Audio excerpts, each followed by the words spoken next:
आज का संदेश प्रभु के दास वायम माथ्यू बैंगलोर से बांटा जाएगा। प्रार्थना के साथ सुनिए। परमेश्वर के नाम की स्तुति हो। एक और बार प्रभु को बस्ती में आने के लिए प्रभु ने हम सबको सहायता किया। मैं प्रभु को बहुत बहुत धन्यवाद करता हूँ। पिछले सप्ताह हम फिलिपियों का किताब से हमारा पढ़ाई शुरू किया था। फिलिपियों का किताब दूसरा अध्याय इसका 5वां पद में हम लोग इस प्रकार पढ़ते हैं, जैसा मसीह यीशु का स्वभाव था वैसे ही तुम्हारा भी स्वभाव हो। एक और बार मैं पढ़ना चाहता हूं, बहुत महत्वपूर्ण पद है। जैसा मसीह यीशु का स्वभाव था वैसे ही तुम्हारा भी स्वभाव हो।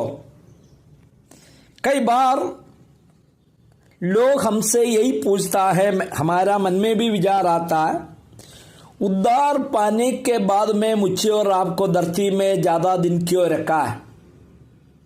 प्रभु को स्वीकार किया, अभी जल्दी ही स्वर्ग में जाना अच्छा है, लेकिन मुझे और आपको इस धरती में रखने का एक कारण है। यहां पर पढ़ते हैं, यीशु मसीह का स्वभाव मेरा और आपका जीवन में होना चाहिए।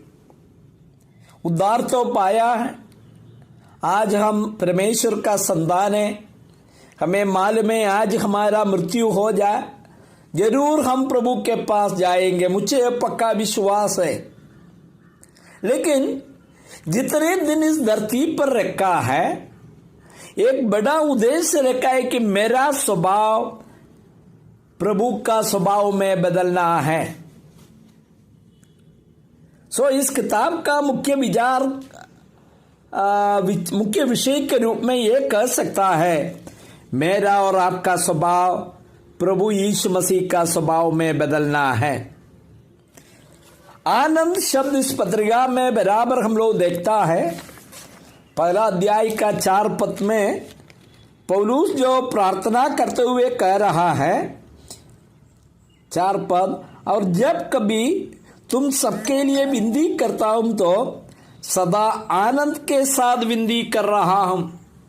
फिलिपियों के विश्वासियों के लिए प्रार्थना करते हुए पौलुस से हम क्या कहते हैं? आनंद के साथ मैं आपके लिए विनती करता हूं। हमारा जीवन में ऐसा आनंद होता है।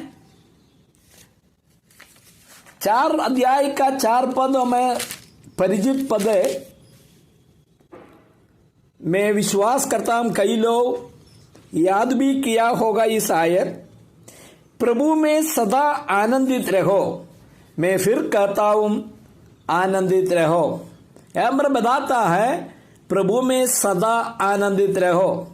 प्रभु में कभी कभी आनंदित रहो, नहीं तो ज्यादा समय आनंदित रहो, ऐसा नहीं लिखा है।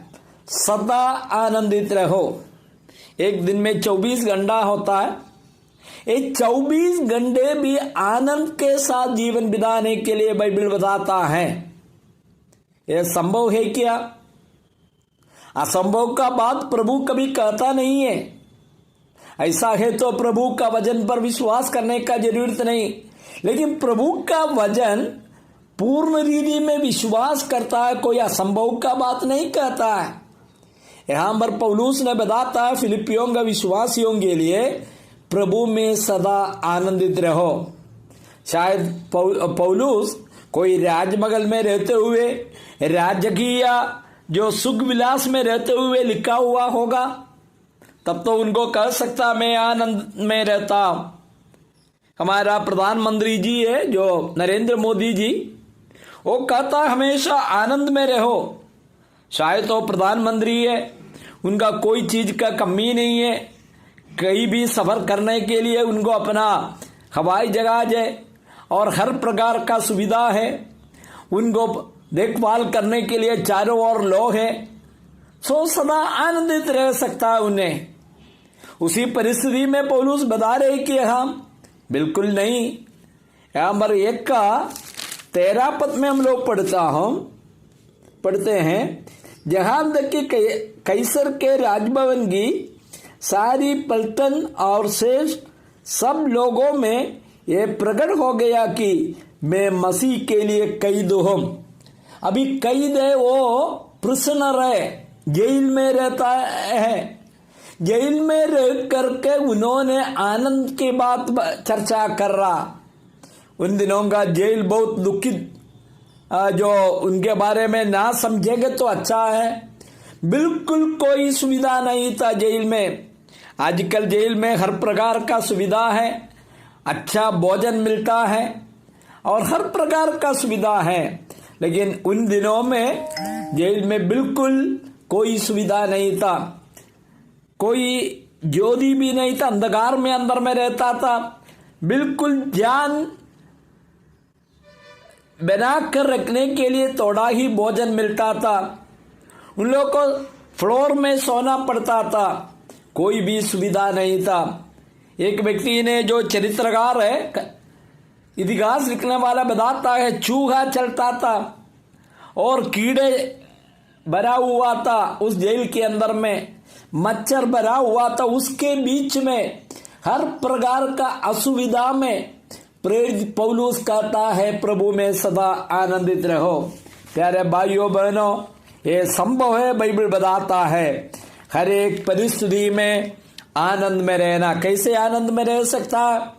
प्रभु का स्वभाव मेरे अंदर में आना, प्रभु का मन मेरे अंदर में आना, प्रभु का विचारधारा मेरे अंदर में आना और प्रभु का वचन को पालन करने का एक मन मेरे अंदर में होना चाहिए, तब मेरा जीवन बदल जाएगा। मुझे सुनने वाला भाइयों, इस किताब का पढ़ाई हम अगला सप्ताह भी बनाकर रखेंगे, लेकिन प्रभु सहायता करे हर एक परिस्थिति में प्रभु का लोगों को आनंद में रह सकता है, खुशी में रह सकता। यदि आप प्रभु का वचन को पालन करने के लिए तैयार है, प्रभु को पूर्ण रीति में विश्वास करने पर आपका जीवन धन्य हो जाएगा। सुनने वाला सबको प्रभु आशीष दे। प्रभु के नाम की स्तुति हो। आमीन।